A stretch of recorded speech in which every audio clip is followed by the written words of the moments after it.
that Torah glow. Thank you, my creator, for true wisdom. We got that Torah glow. You do so much for me, so unto you I got that Torah glow. Body, my Elohim is Torah glow. We got that Torah glow.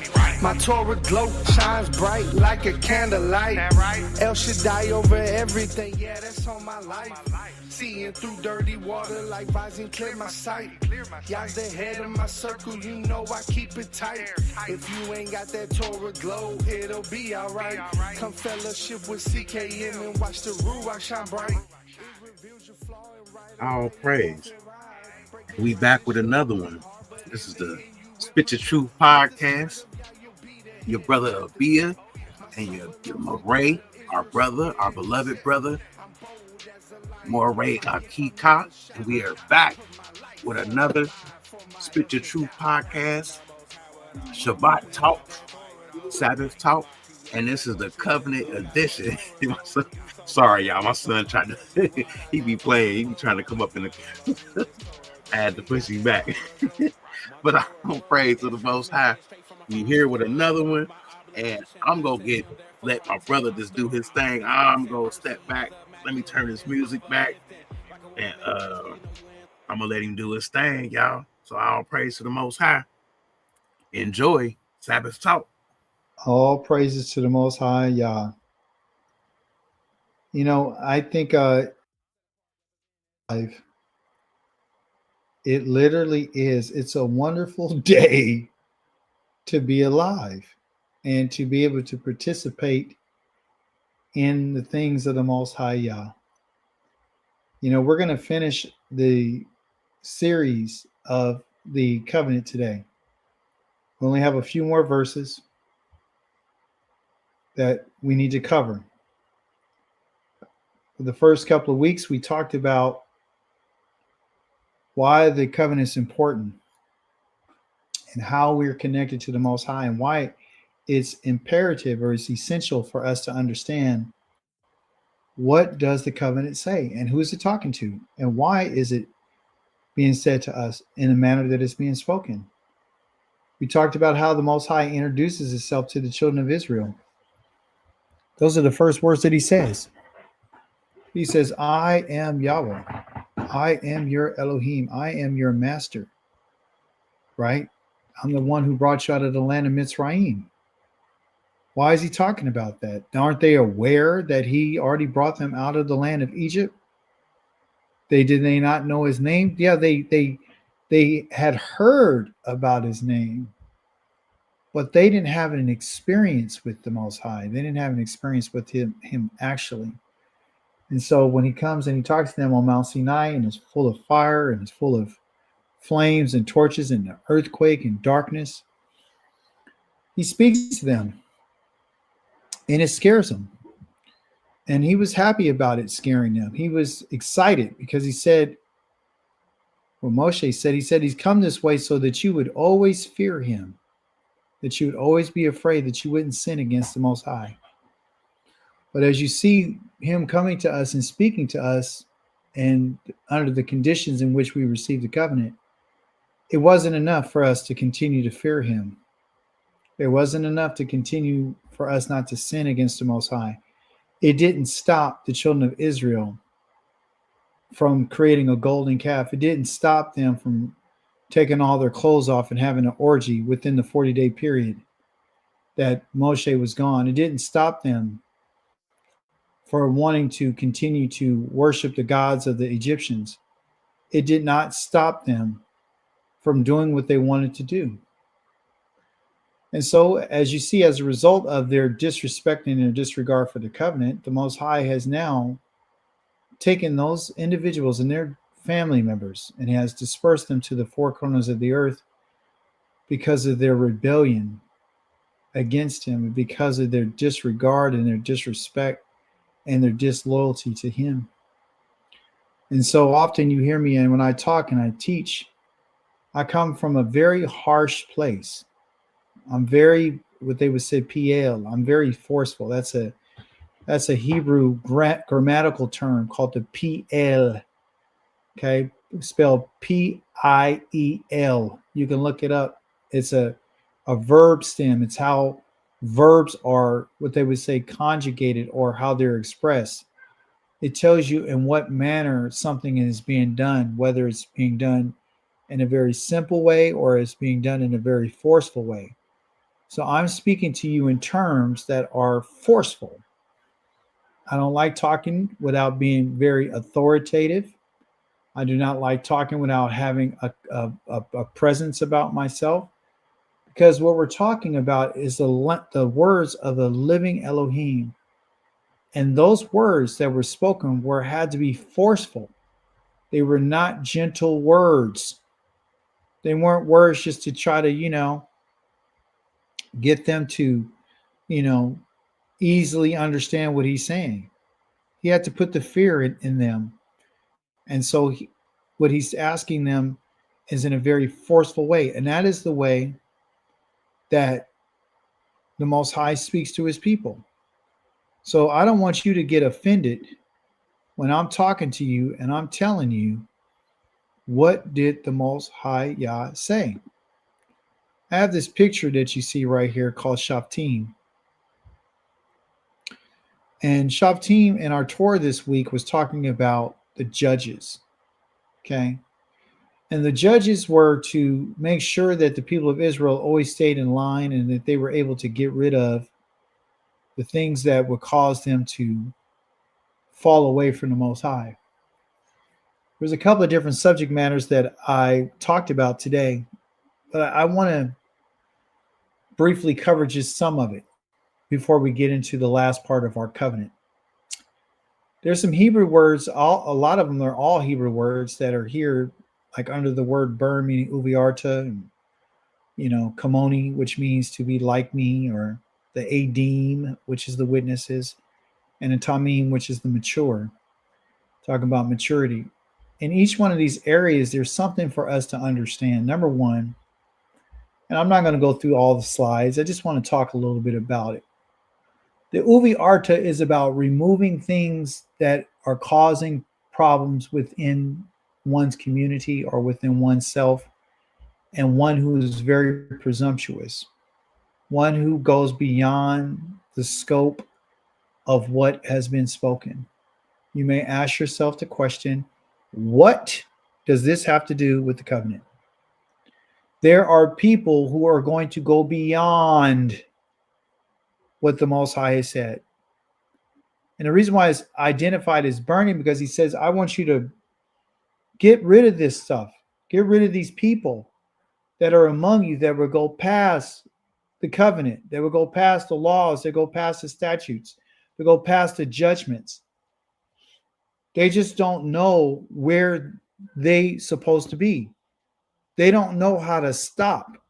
They don't know how to divide and know, well, don't transgress this, don't go over this.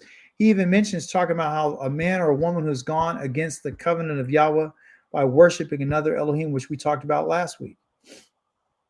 These are things that need to be removed and burned away from the community. And by the way,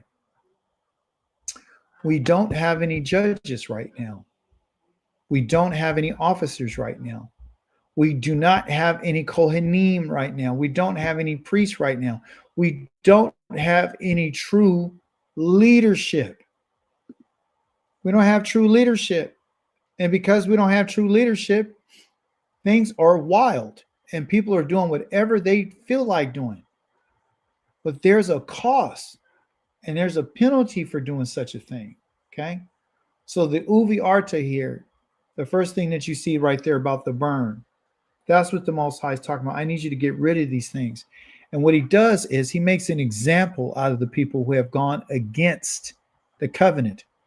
One of the things that he says about those who have done this in chapter number 17, he's very clear about what happens to a person who breaks the covenant. Okay, you say, well, I didn't break the covenant. I honor my father and my mother. I know that Yahweh is Elohim. Any aspect of the covenant that is broken, whether it is adultery, whether it is stealing, whatever is lying or being dishonest, those individuals are transgressing the covenant. That means to go beyond. That's what the word avar means. And this is where our name Ivri comes from Hebrew, meaning to go beyond or to go past or someone from beyond. See? So when he's talking about transgressing the covenant, what he's saying is the covenant has boundaries. And if you and I go past those boundaries, then you have violated Yahweh's covenant. More specifically, if you're involved in idolatry, and you say, well, what is idolatry? It's claiming that there is another Elohim besides Yahweh. If I can make it so clear, it's saying that there's someone else. Do you understand me? There's someone else that you're giving praise to. There's someone else that you're giving credit to. There's someone else name that you're speaking. There's someone else that you worship. There's someone else that you admire. There's someone else. And as we all know, being a former idolater myself, that I gave my love and my affection and my attention to a man who claimed to be God, which you would know today as Yeshua or as JC, Jesus the Christ, or you would know him as Iesus if you're Greek. You understand? Or Yehoshua, or whatever else name you want to give him. There is no one else except for the Most High Yah. So we need to burn away these ideas that have been put into our minds about there being someone else. We need to uvi arta, meaning we need to consume away the idea that there's a savior besides Yahweh or an Elohim. We need to consume away the idea and burn away the thought that there is another son that is the only begotten, when the Most High clearly tells us that Yisrael is his son. We need to get rid of that. The uvi arta, the burn, if you do not get rid of it in this way of thinking, you're going to be consumed. That's what uvi arta is about. It's the burn. And the burn has to do with Yahweh's judgment. Okay? I said I wasn't going to go into it, but it just seems like I have to. I have to go into it to tell you what it is. When Yahweh established his throne in the heavens, it was only set up for judgment. He's not sitting on the throne just because he's the king of the universe. He's sitting on the throne because it was set up for judgment. That's what it was set up for. And the type of judgment is going to be righteous judgment, because he is the judge over the whole entire world. And it's going to be done in righteousness. He will judge the peoples fairly with justice and mishpat and zedek. Okay? Zedek means that you are always pursuing that which is right. That's what it means. He tells us that justice and only justice you may pursue. You must pursue it so that you will live and inherit the land Yahweh Elohim is giving you. This is found in Deuteronomy chapter number 16, Davarim. When he's telling these judges that you have to follow the judgment, the righteous judgment. That means to chase after that which is right, because that's what judgment is. So if the Most High is going to bring about judgment, is going to be according to righteousness.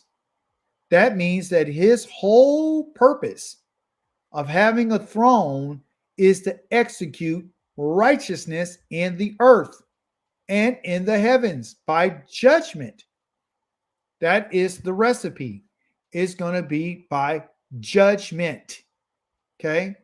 And there is a day for judgment. Why? For the people who have violated the covenant that we've been talking about for the last several weeks. Those are the words that the Most High spoke to the children of Israel out from the fire, and the dark smoke and the dark thickness of the cloud and the lightning and the earthquakes and the darkness that they could not see through. There is coming a day.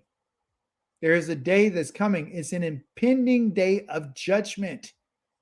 The Most High is bringing fire onto the earth so he can eradicate the proud and the evildoers. His whole purpose is to set them ablaze. And that's the purpose of the day. And he is going to use the sun, the S-U-N, not the S-O-N, the S-U-N. This is not talking spiritual. This is talking physical.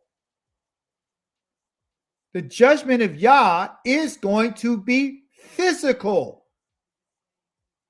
The salvation of Yahweh is going to be physical. It has always been physical. The food that they ate was physical.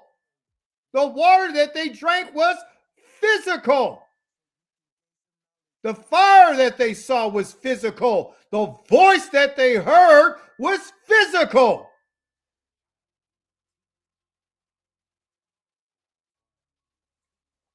We need to stop playing games. The Most High is going to judge the physical earth with a physical sun to bring about the righteousness that he needs to bring on the earth. And he's going to do it, and he's using this as judgment.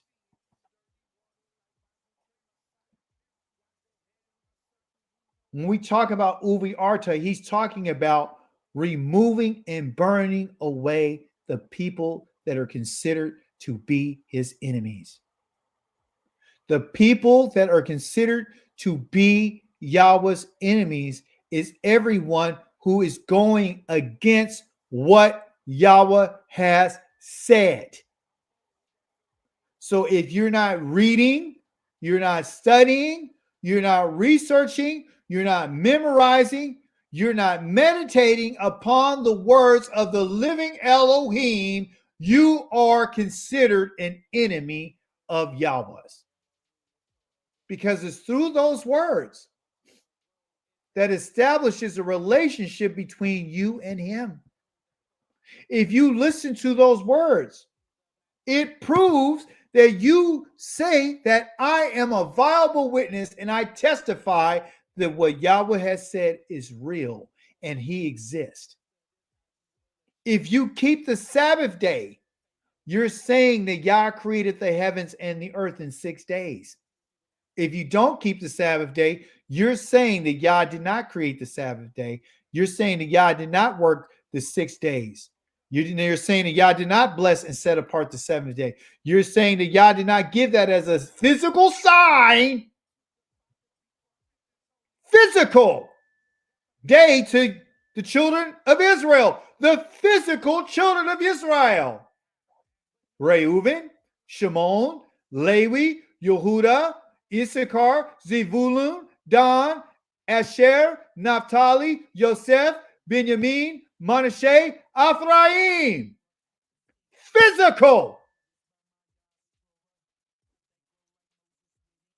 We're not here to play church. At your appearing, Yah is going to appear. There is no salvation coming for anybody except for the children of Israel and those who have joined themselves with the children of Israel. He's not coming to save the world. He's not coming to save the New Testament believers. He's coming to set this place on fire and to consume them with fire. The same fire that showed up on Mount Sinai is the same fire that's going to show up here.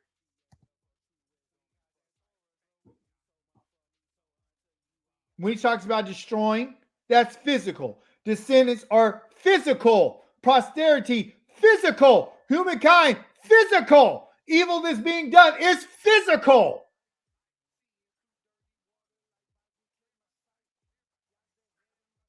So this burn is real. It's realer than the sun itself that you can go outside right now and see. The very sun that governs the day, not the night. The very sun that will give testimony and testify that you did keep the Shabbat because you weren't working during the daytime that we discovered last week in Psalms 104. You found that the animals go out and do their work in the nighttime, and human beings go out and do their work during the daytime, and they end at the end of the day, which is Erev, which is the evening. This is all physical.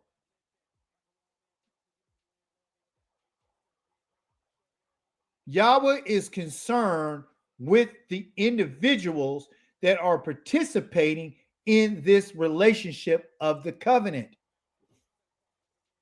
The covenant is the foundation and the basis for the relationship.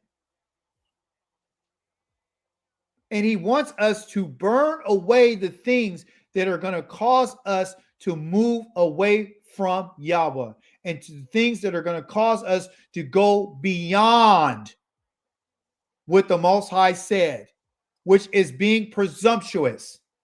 In every single example, he tells us that I'm going to make an example out of the people who have gone beyond what has been spoken.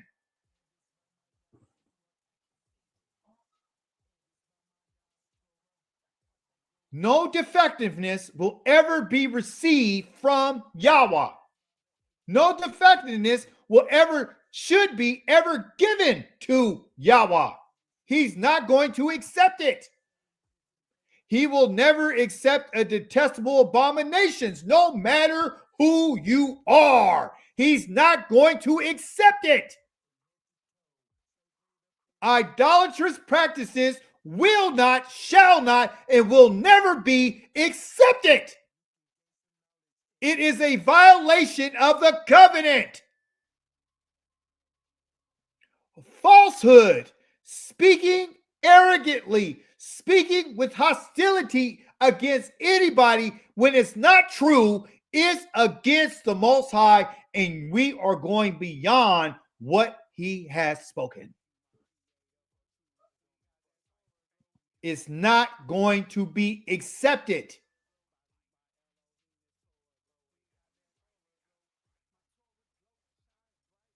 I spoke earlier today and talked about how and why is it important to be a witness. Witnessing is important. I'm not talking about being a Jehovah's Witness. I'm not talking about going around and preaching to nobody. I'm not talking about that. What I'm talking about is this. In Hebrew, a witness or witnesses are what they call an adim. Okay? And an adim are the ones who have visual observation. They could give a clear testimony to what they have seen. And also has the idea of repeating something over and over and over again. So, the Most High has witnesses. The sun in the heavens is a witness. As Moshe said, I call upon the heavens and the earth today to testify against you. Those are two witnesses.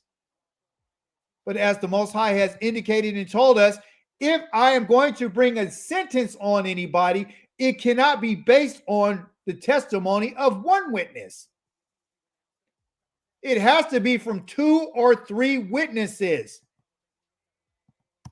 So the 3 witnesses, one is the heavens, the second is the earth, and the third classification of witnesses is the people whom the Most High Yah has says that you are my witnesses. In Isaiah chapter number 43.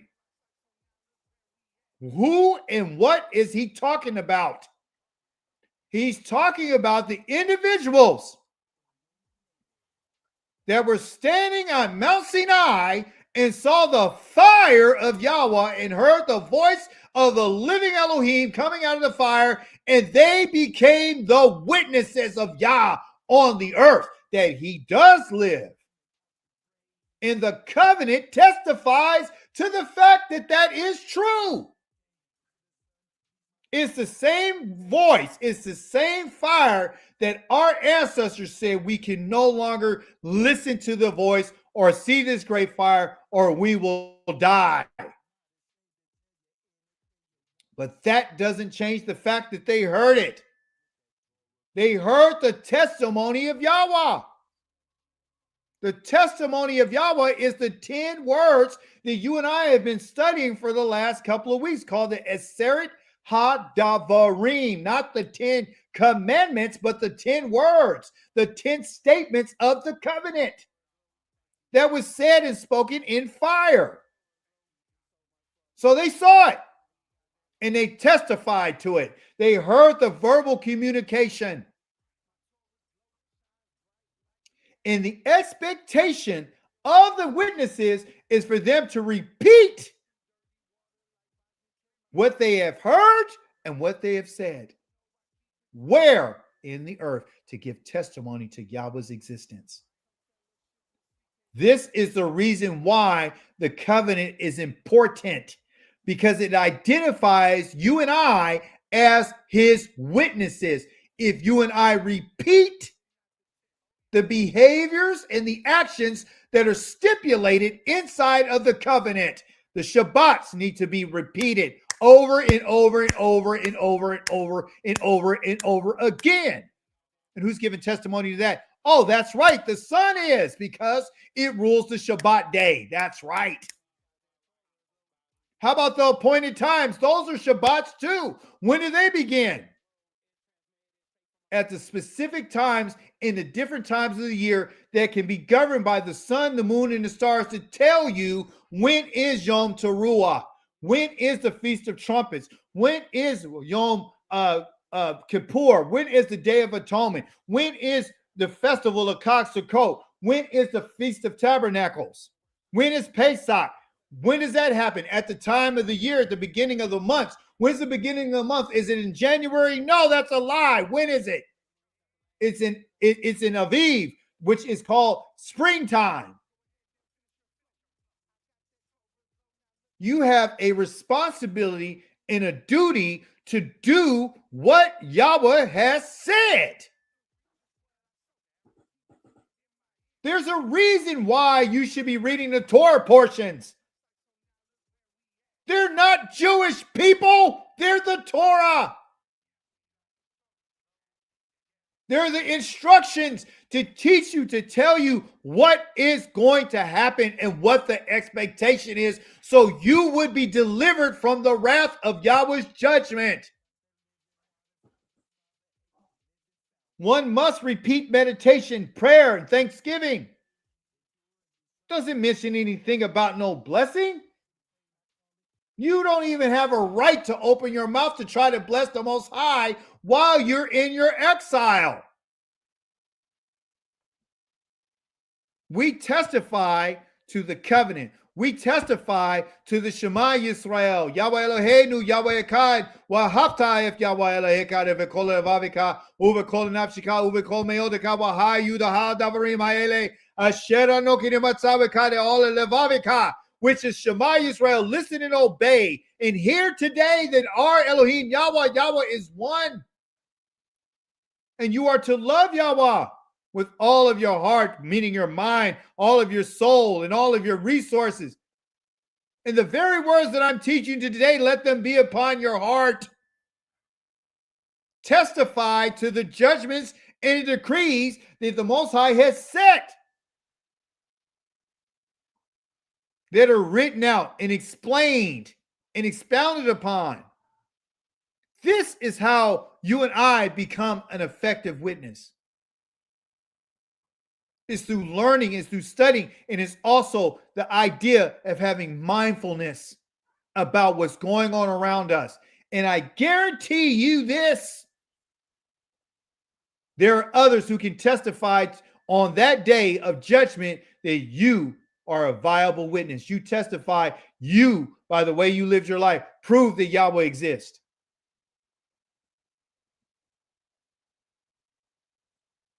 There has to be evidence. And the evidence that can be presented is not just in what you and I bring to be visually seen, but also who you are. Are you a viable witness? Are you a trustworthy witness? Are you a credible witness? Are you a witness that is experienced? Are you consistent?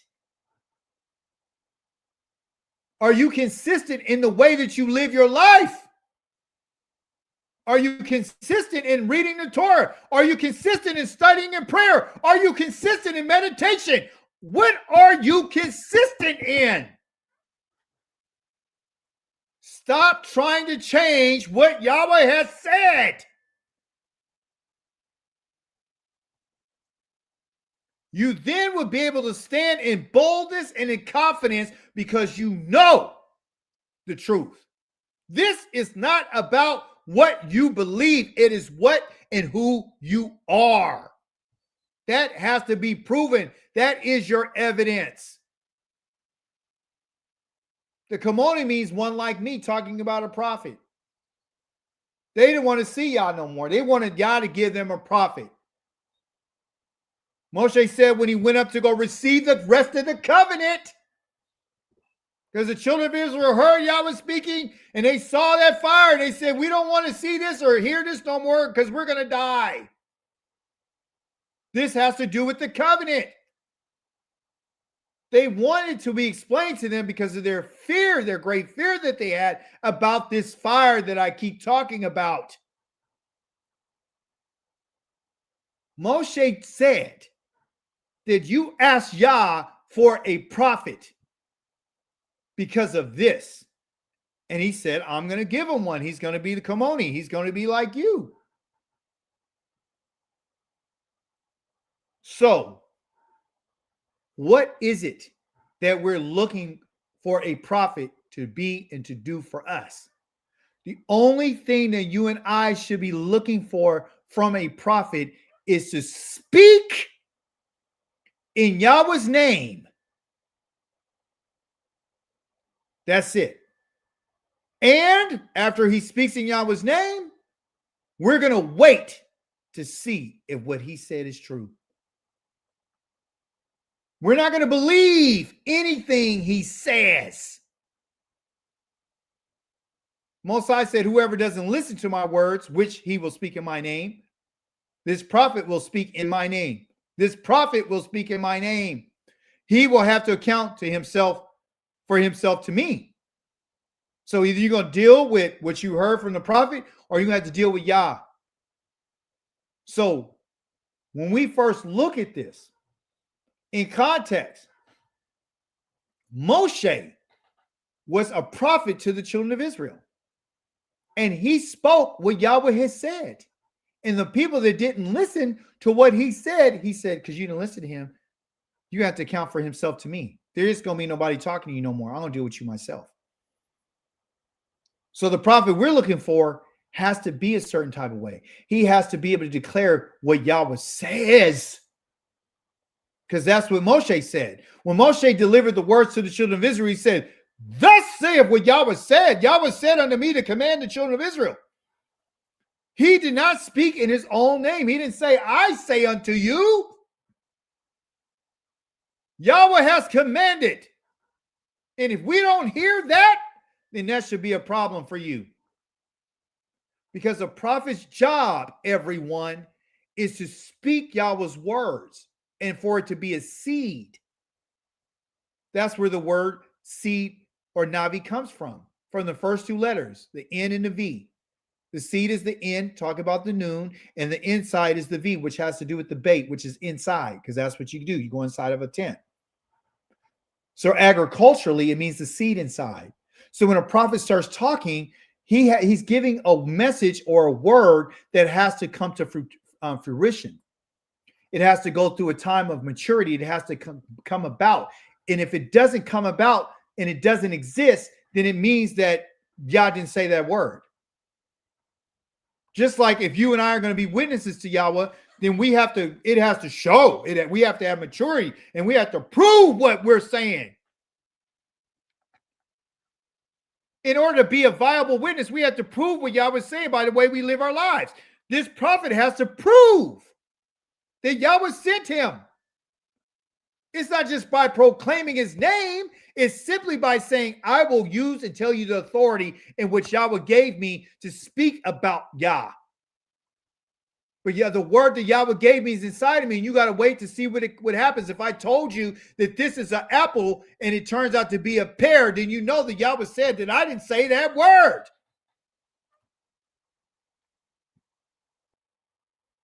You understand? That's what a prophet is. That's their job. But there's also these false prophets. There's also people who Most High gave the prerequisite that said that a person has to speak in my name. And if he doesn't, I'm going to hold him accountable.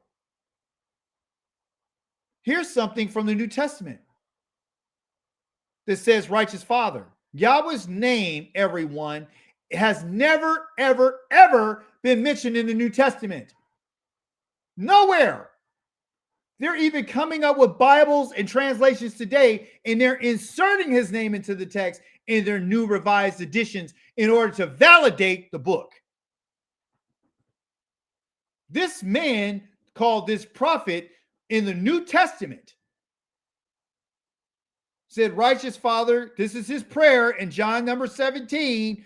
Verify what I said. This is a prayer. Righteous Father, the world has not known you, but I have known you, and these people have not have known that you sent me.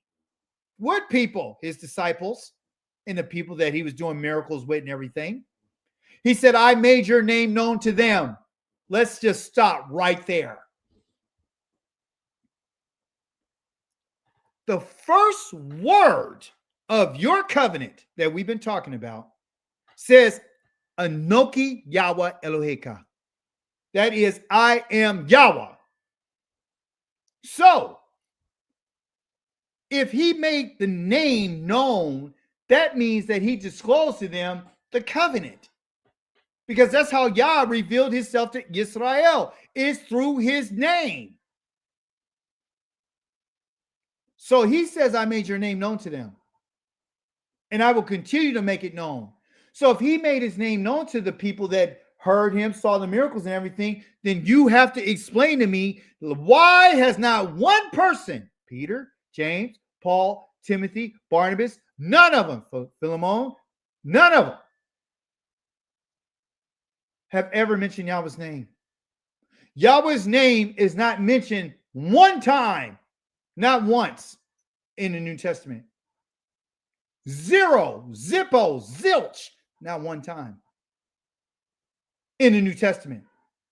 So how is it possible that this man claims, this prophet, this presumptuous person said that I made your name known to them and I will continue to make it known, and nobody who reads the New Testament has ever heard of the name of Yod Hey Wah Hey?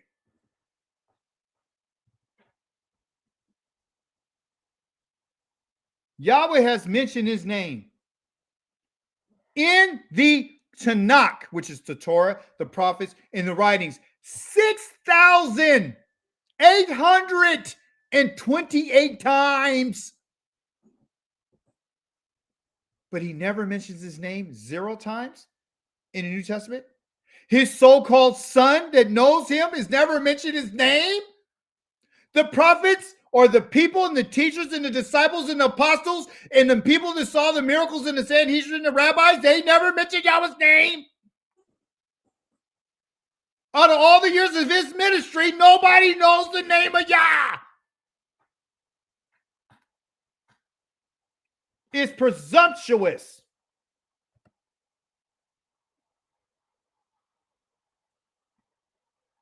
Yah had asked a question through his prophet Moshe, saying, you may be wondering, how are we to know if a word has not been spoken by Yahweh? How will we not know? He says, when a prophet speaks in the name of Yahweh and the prediction does not come true, that is, the word is not fulfilled, then Yah did not speak that word. Go ask anybody who reads the New Testament about a prophecy and ask them, did this happen? And guess what they're going to say? No, it hasn't happened, not yet. So therefore, it hasn't been fulfilled. Therefore, Yahweh has not spoken that word. He's not asking us to believe anything. He's actually asking you to see it. Just like you did that fire at Mount Sinai. Just like you're going to see that fire in the day of judgment. You ain't going to have to believe nothing. You're going to know. You understand? The prophet who has said or spoke presumptuously, you have nothing to fear of that prophet. Why? Because you don't have to be afraid of them. You don't have to listen to them. Because they actually mean zero, nothing to the Most High. This presumptuous prophet in the New Testament that's going against our covenant told you to trust in him, told you that you can ask anything in his name, told you that anything you ask me or something in my name, all you got to do is ask him my name. But he never mentioned the Most High's name. But you know what his name is. You grew up on his name. You grew up on his name on Christmas. It was his birthday. You grew up with his name when it came to Easter because it said that he got resurrected from the dead and rose from the dead for your sins on the day of Easter. They told you his name then. They told you his name. His name is talked about all the time in songs. His name is praised and worshiped all over the world right now. But you go ask anybody what Yahweh's name is, they don't even know his name. But they know this man's name. They know this man's name. This is the name that has been pervasive around the world.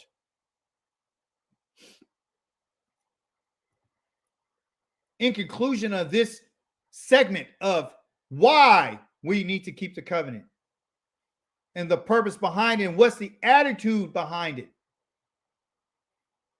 It has to do with our maturity, Tamim. We have to grow into this. You have to grow into the covenant. You have to be wholehearted with Yahweh. You can't be seeking advice from anybody else.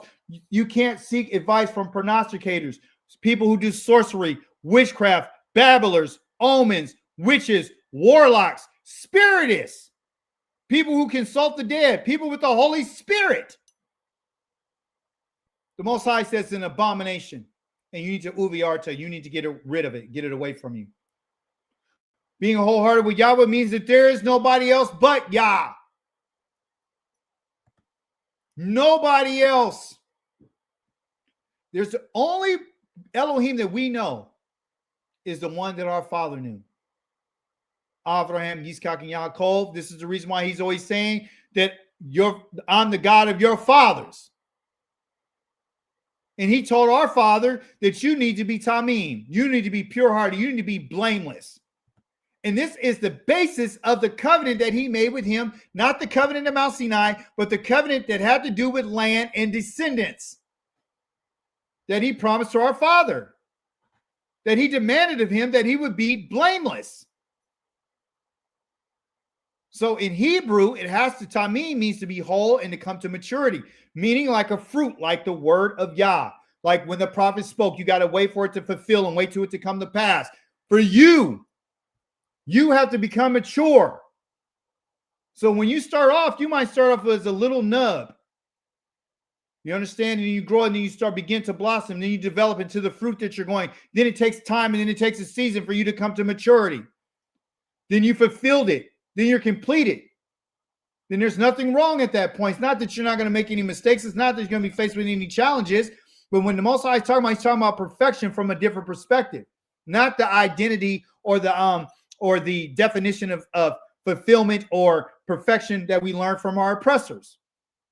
He's literally telling our Father, when you come to the end of yourself, when you find your fulfillment in me, when you felt complete in me, when you do what I'm asking you to do, I consider you to be blameless. It's about the covenant.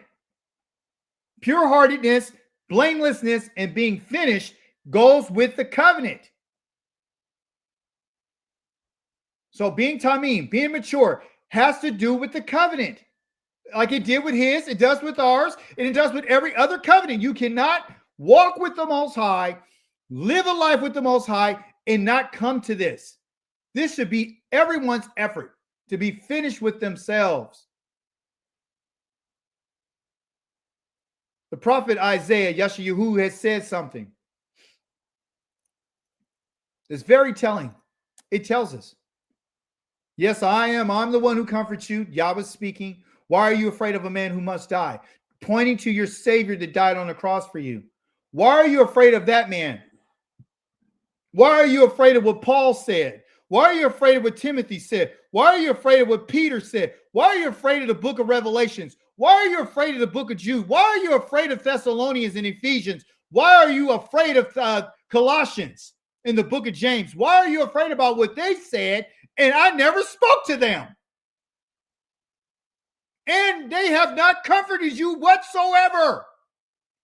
And as a result of listening to these other people, you have forgotten me, your maker. You've forgotten the one who stretched out the heavens and laid the foundations of the earth, which is pointing you directly to Yah being the creator and the one who self-exists.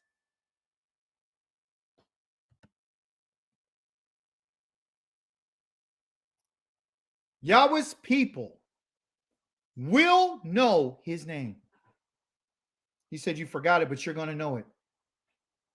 You're going to know Yahweh's name. You're going to forget about all these other names that you've been hearing, Yeshua, Christ, Jesus, all. You're going to forget about that, Peter, Paul, James, John, Timotheus. You're going to forget about Lucas. You're going to forget about all that. We're only naming you and I are going to ever know is Yah's name, which is the first word of the Seret Ha-Davarim, which is the Berit, which is the testimonies of Yahweh. Anoki Yahweh Eloheka, Asher Achi'ka, I am Yahweh. When he says you're going to know my name, you're going to know that I mean what I said. I am the one who gave you the covenant. When he talks about forgetting about me, you forgot my name, you forgot my covenant. Therefore, on that day, they will know that I am the one speaking. Here I am. How did we know that he's the one speaking? Because he spoke from Mount Sinai. I'm the one that's speaking. You're going to know my name because it's going to be the very words that you're going to hear again. Anoki Yahweh Eloheka Asher Achi'ka. You're going to hear that because that's the God that you and I know. And that's when you and I are going to come to our perfection. This is when we're going to come to our comfort. This is when we're going to return. Yahweh is going to return for us and comfort us. We have not been comforted by nobody. I don't care how many prayers. I don't care how many songs. I don't care how many times you went to the altar. I don't care how much money you gave. Yahweh's arm has not been revealed because his people have not been comforted. Look at history. If Christ is this arm of God and he showed up, then why isn't Yahweh's people comforted? Why is not the 12 tribes of Israel brought together? Why is the people not seeking the covenant of the Most High? Why is the laws of Yah not written on our hearts and our minds? Why? Because Yahweh hasn't comforted his people. Not yet. They're claiming that this man who died is the king of Israel. Never sat upon the throne. Never got anointed as a king. Got anointed by a whore. But yet he's a king that's never been crowned. The whole world will witness what Yah is going to do when he comforts his people. His people are going to be overwhelmed with joy. And we will be reestablished as the chief of nations. Why? Because we're in a covenant with Yahweh. We are in a covenant with Yahweh. I want you to understand something. I'm going to share another part of my screen with you in conclusion of the final segment that deals with the covenant, beginning in verse number 12.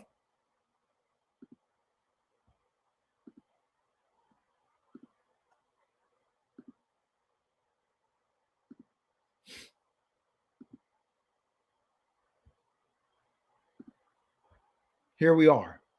Now that we've gone through the slides and we have an understanding about why this covenant is so important, we're going to finish out today and finish this series on the covenant. We have thoroughly gone through it. We're making sense of it. Here it is. Verse number 12 tells us the Most High commands us that we are to honor. That honor right there is called kavod or kaved. We're going to kaved the eti avikai we eti mikah. Kavad or kaved means to honor, means to bring great weight. So when your father and your mother is speaking to you, you need to be listening, especially those who know the Torah. Even the question is always asked, well, what if my parents don't honor the Torah? Should I give them honor? This is a commandment. This is a command. A PL, if you look at the bottom, is a verb right here, a PL that I told you that is forceful. This is not a suggestion. This is not a recommendation. How do you honor somebody that doesn't listen to the Most High? You find a way. Never to disrespect your parent. Your parent starts trying to argue with you. You never talk back to them. They tell you to do something evil. You don't have to do it. Honor doesn't mean doing evil. Honor means understanding the role that they play. Without them, you wouldn't be around. Without them, you would have never been fed. Without them, you would never been clothed. Without them, you wouldn't even hit the surface of the earth. Yah chose them to be your parents, regardless how good, how bad, how evil, how indifferent, whatever it may be. They're still your mother. They're still your father. And he's giving you a direct order. And he's pointing directly to, he's talking about your father, your Avicha. And there's another arrow right there pointing you directly to a strong mark to your father and to your mother, your Imika. Your father is the strength of the house, the Aleph and the Bet. The mother is the strength of the family. She's the glue to the family. She holds everybody together so that you may increase your days, your Yamecha, on the face of the land in which Yahweh Eloheka is giving you. Talking about the land. 13, never shall you tirtza. You should never commit murder. Ever. This law, again, is absolutely never shall you take someone's life. Can you or will you take someone's life? You may take someone's life on an accident, but that doesn't make you worthy of death. Unlike what you learned in your New Testament, that if you hate somebody, you committed murder. That's not true. Just like you learned in your New Testament, that if a man looks upon a woman, then he committed adultery. That's not true. The Lotinov here is talking about to have the seed of the woman or the seed of the man to be cut off. You don't commit adultery with another man's wife. It has nothing to do with looking at a woman. I can show you a verse right now that tells you when a man goes to war, he can see a woman from another country and desire to be with her because he likes the way her shape looks. Most sites said you could go be with her. You can marry her. Whatever you want, the way she looks. So you can look at other women. If you're not married and if the woman's not married to another man, you understand? So you got to do your due diligence. Lo tigno, you shall never steal. Absolutely never. Part of being in a covenant with Yahweh is you and never will you steal. You will never be able to steal and get away with it. You're not going to tigno. If you do get caught stealing, you don't die for killing or for stealing. You don't. The New Testament says that in all sins is worthy of death. Falsehood. It's been taught false. If you stole anything from anybody, you got caught, depending on what you stole. You stole an ox, you got to pay a whole another 2 oxen for that. You stole a sheep, you got to pay 7 for that. Excuse me, ox is 5. Excuse me, it's 5. Every ox that you told, you got to bring 5 more. 500% what you took. Because of its value and its strength. If it's 1 sheep, you got to bring 3 of them. You stole something, you couldn't afford to pay it back, you got caught, you're going into slavery. When you go to sleep, you're not going to jail. You're going to go live and sleep in the house with the people that you stole from, and you're going to work off what you stole. And you're going to see that family, and they're not going to mistreat you while you're there. They're going to feed you and clothe you and work you, so you'll learn that these are the people I stole from. You're going to become a slave.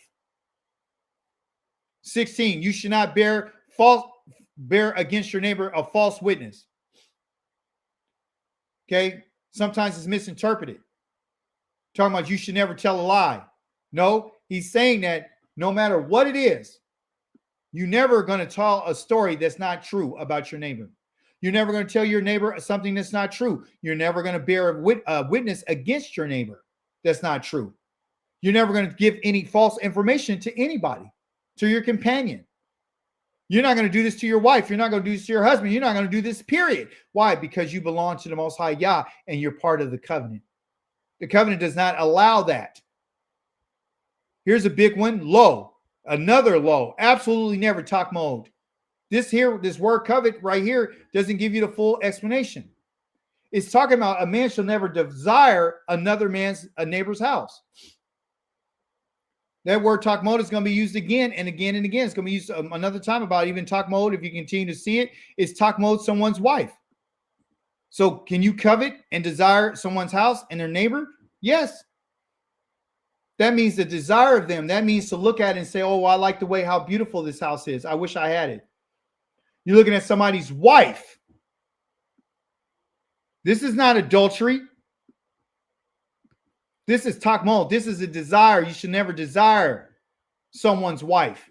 You should never go as far as complimenting the woman when you see her, because you might say something to her that she's been looking for her husband to say, and you said it directs your attention away from her husband to you, because you're the guy telling her what she wants to hear, which her husband's not saying. That's what that means. You're not supposed to go around complimenting anybody's wife. You're not supposed to say how nice her hair looks. You're not supposed to say what nice dress she has on or how smart she is. You're not supposed to say nothing whatsoever to that woman, because she's not and does not belong to you. The same word, takmol, right here is used for a house. The same word, takmol, right here is being used for a wife. The same word for takmol is a male servant and a female servant, or the ox, an animal, or the donkey of your neighbor, and everything in which is to your neighbor. All that belongs to your neighbor, anything that belongs to Moreh Achi'ka, which is your companion, the people around you. And as you can see, that's a putuka right there. That is a opening to another conversation. So it means that the conversation right now about the Shabbat, about the covenant, about murder, about adultery, about using Yah's name in vain, all that has been closed. And this is when the Most High stops speaking. This is when he stopped speaking. And these are the only words that the children of Israel ever heard. They're the only words that they could have taken. They're the only words that they endured. Okay? And it doesn't mean that the words has stopped where he's going to tell Moshe. Doesn't mean that. It means that that's all they could endure. That's not the end. There is more information. And the more information is called the Mishpatim, which is the judgments that Moshe goes up on the mountain to receive, which is everything that the Most High wanted the children of Israel to listen to, and they wouldn't want to listen to it. They were supposed to go up on the mountain, and I will show you that in conclusion. So you'll know that they're supposed to receive more information. But because of their fear and because of their reluctancy to hear what the Most High had to say, because they were afraid of dying, the Most High said it was right that they didn't receive everything. Chapter number 19 tells us that, where the Most High said, listen to this.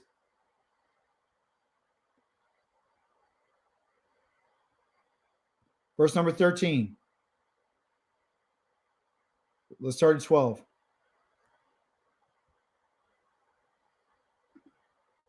Or get context. Let's stay right here in 10. So Yahweh said to Moshe, go to the people today and tomorrow. Separate them for me by having them wash their clothing. Hebrew talks about consecration. Set them apart for me. And they can do that not through shedding of blood. They could do that by simply washing their clothes with water.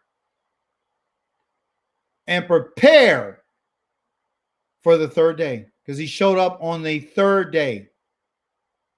He didn't show up in the evening. He showed up in the morning of the third day. Yahweh will come down on Mount Sinai before the eyes of all the people. This is prior to him speaking to them.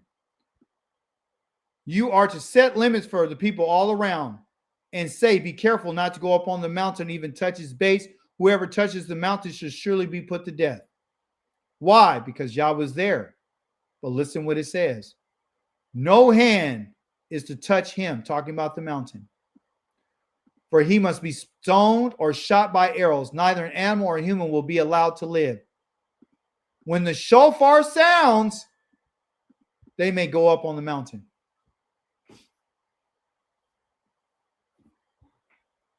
They can go on the mountain when the shofar sounds. Okay? They can go on the mountain when the shofar sounds. But they didn't go up on the mountain because of their fear. Okay? So after he received the words, the covenant that we just went over, and he told them all that he said in chapter number 20 that we just read. I'm right here in English, chapter number 20 of the covenant, where there is, we just finished, do not murder, do not commit adultery, do not steal, do not give false evidence against your neighbor, don't covet your neighbor's house, don't covet your neighbor's wife, his male or female slave, his ox, his donkey, or anything that belongs to your neighbor, Moreh Achi'ka. All the people experienced thunder, lightning, and the sound of the shofar. So when they heard the sound of the shofar, they were supposed to go up on the mountain. But they didn't. When the people saw it, they trembled, standing at a distance. They said to Moshe, you speak with us. This is where they decided at that moment to have a prophet speak to them. Someone else to intercede on their behalf. That's why you have Isaiah interceding on our behalf. That's why you have Jeremiah interceding on our behalf. That's why you have Ezekiel interceding on our behalf. That's why you have Amos. That's why you have Nehemiah, and you have Daniel. You have all these other people. You have these individuals that were being used. That's why David had Nathan. They call Nathan. Shemuel. He was a judge for the people. He interceded and said, I'll go pray to Yah for the people. They said, please don't go up and go against us, but pray for you. He said, how would it look if I was to go against the Most High? I will never abandon you by not praying for you. So prophets are used as intermediators between Yah and the people.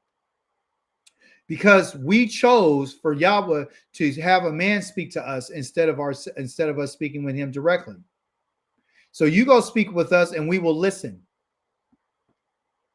So remember, he said in the prophets that if you listen to the words that I tell him, then I'm going to hold that man accountable if he doesn't listen. Right? But don't let Elohim speak with us. But don't let Elohim speak with us, or we will die. And Moshe said to them, don't be afraid, because Elohim has only come to test you and to make right, and make you fear him so that you won't commit sins. So this was the purpose of the covenant, is to test you and to make you fear him so that you won't commit sins. That's the whole entire purpose of the covenant.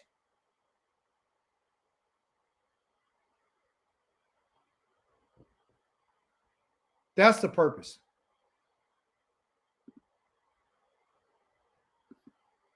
I hope you understand. I hope you get it. I really do.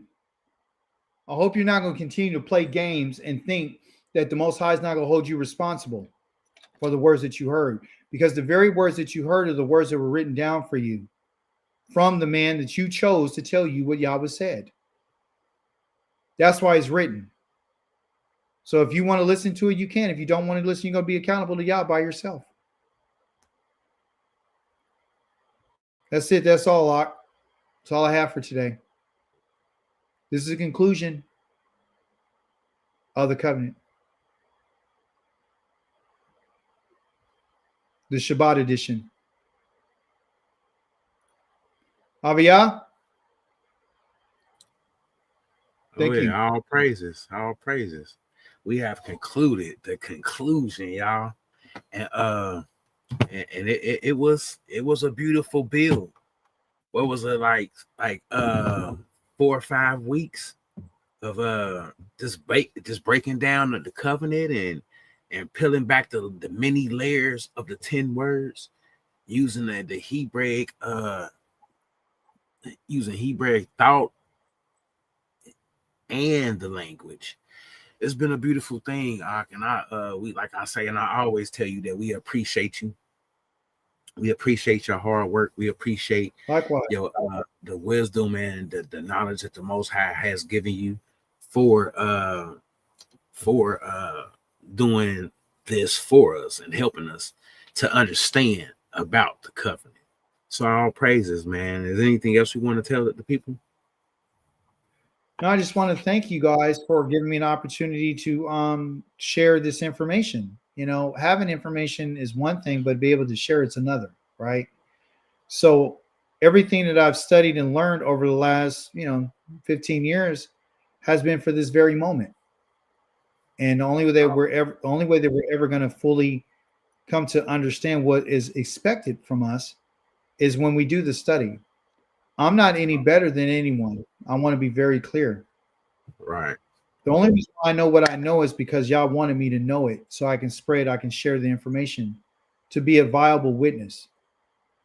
I'm just providing you with information. Definitely. That's the whole gist of everything. That's what Moshe was doing. He wasn't trying to convince the people of nothing. He was just giving the information that Yahweh told him. That's how simple it is. Right. But we make it difficult. All right. So I'm not going to make it difficult. I'm not going to tell you that, that you have to learn the Hebrew. I'm not going to tell you that. I would recommend it. I would suggest that you would try to learn a little bit more about the culture so you can understand the words that are being spoken. But you don't have to be a Hebrew teacher. Definitely. What if it wasn't? Everybody's not a Hebrew teacher. Everybody's not going to understand the grammar. That's why you need teachers. Everybody's not supposed to teach. There always has to be somebody to teach. And we think because they're a teacher or they're a leader, that they some way or another, they're better or bigger or stronger or whatever. And that's not true. We have to be more humble. This is what Yahweh admired about Moshe. He didn't want to take the job. He didn't want to do it. He said he's the most humble servant that he had in his house. So I know that I'm not as humble as that man was. So I'm far from being super humble like him. But it's my desire to mature and come to a point where I can understand what the Most High is saying and be in acceptance of it. So, our deal is we're here to learn, we're here to digest, we're here to grow, we're here to come to maturity. And again, I will never apologize for my force and my attitude about what I say, because we are guilty. Right.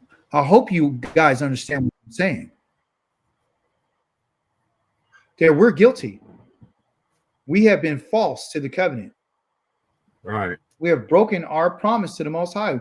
We 4 times, everyone, 4 times we said everything that he said we will do.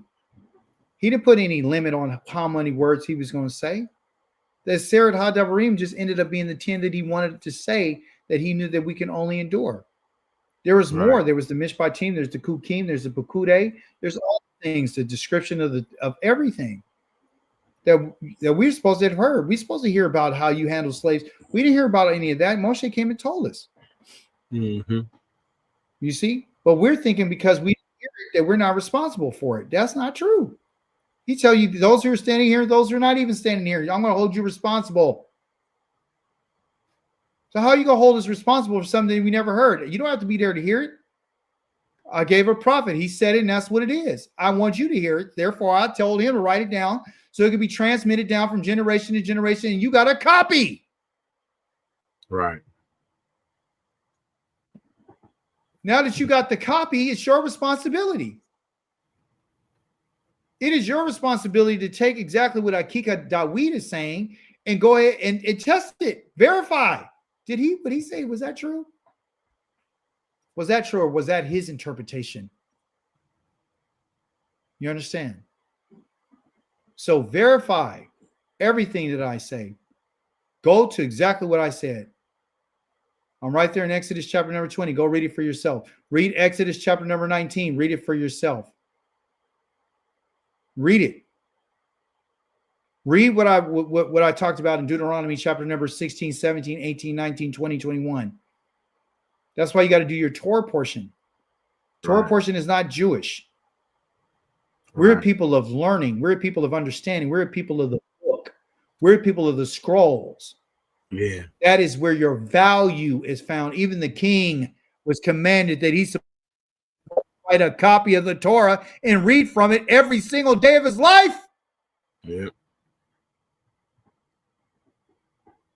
He's even under that. He got to read a copy every single day. Why? He says so his heart won't be moved away from his brethren. Right. Not he will think above, he said from. It's not being above your brother like they got it in English. It's from your brothers, being moved away from.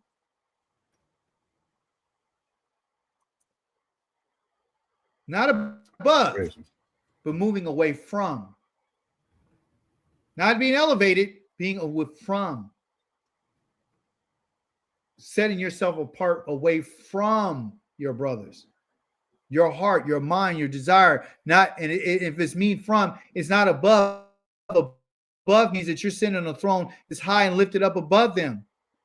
What he's talking about is the type of king, the type of leader who's supposed to be among the people. Supposed to be walking among the people, not above them. Walking among his brothers, having a conversation with them, treating them like they're his brothers. Mm-hmm. That's why my name is Achi'ka. I am your brother. I'm your brother. They have titles like I won't go against the title of Moreh. Moreh is just a teacher. But besides all that, I want you to know I'm your brother, first and foremost. I'm not here to be above anybody. I'm here to be with you. Right. An Ak is someone who is a strong wall of protection to guard you from any harm. That's what my job is to guard you and to protect you. I'm yours for that protection. I learned what I learned so I can protect you. That's my job. And I take it seriously. So that's it. That's it. That's all. He takes it seriously, and he's serious about this job and his calling.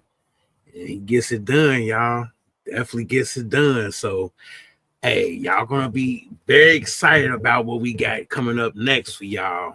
Next week we may have a I'm not gonna say controversial. I'm gonna say an edifying conversation. We're gonna have an edifying conversation.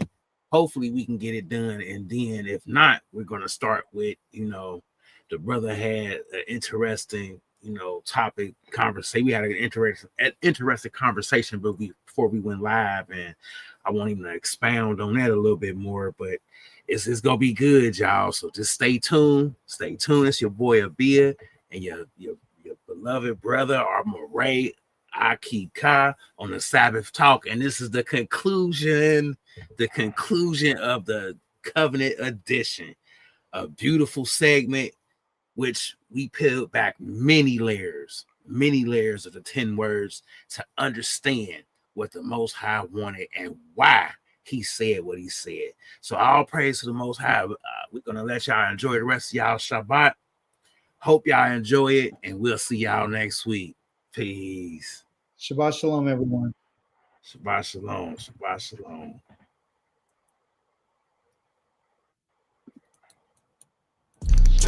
I'm gone fishing. I'm gone fishing. I'm gone fishing, got bait and to catch the lost. Sheep searching for what's missing, do it at all costs. Hearts frozen in the dead body like Jack Frost. I'm gone fishing for the sheep, cause their path is crossed. I'm gone fishing, got bait in to catch the lost. Sheep searching for what's missing, do it at all costs. Hearts frozen in the dead body like Jack Frost. I'm gone fishing for the sheep, cause their path is crossed. Their path is crossed. Their path is crossed. I'm gone fishing for the sheep, cause their path is crossed. Their path is crossed. their path is crossed. I'm gone fishing for the sheep, cause their path is crossed. The sheep's path is mixed up, their mind is lost. They run into a dead end, chasing the cross. Too much time is lost, they gotta fix the problem. Father and son dynamic like Batman and Robin. I'm a joker, but on the beat I am insane. I'm diabolical against evil, my name is Bane. God released me on the goats, he cut my chain. I'm free from this world, the sun washed away my shame. Gone fishing, gone fishing, gone fishing. You know I'm gone fishing, gone fishing. I'm gone fishing, I'm gone fishing. You know I'm gone fishing. I'm gone fishing, got baited to catch the lost. Sheep searching for what's missing, doing it at all costs. Heart frozen in the dead body like Jack Frost. I'm gone fishing for the sheep, cause their path is crossed. I'm gone fishing, got baited, you know, to catch the lost. Sheep searching for what's missing, do it at all costs. Heart frozen in the dead body like Jack Frost. I'm gone fishing for the sheep, cause their path is crossed. Their path is crossed, their path is crossed. I'm gone fishing for the sheep, cause their path is crossed. Their path is crossed, their path is crossed. I'm gone fishing for the sheep, cause their path is crossed. I'm gone fishing, trying to stay sane. Doing it for a purpose, I can't explain. I can say I'm doing in his name, not in vain. Gotta change my line and hook to do without the pain. They dirty as a stain, wash them up like game. Guide them in his name, so they can't complain. Gone fishing for the sheep without the pain. Cause I'm gone fishing, trying to stay sane. Stay sane, stay sane. I'm gone fishing, trying to stay sane. Stay sane, stay sane. Cause I'm gone fishing, trying to stay sane. Sola y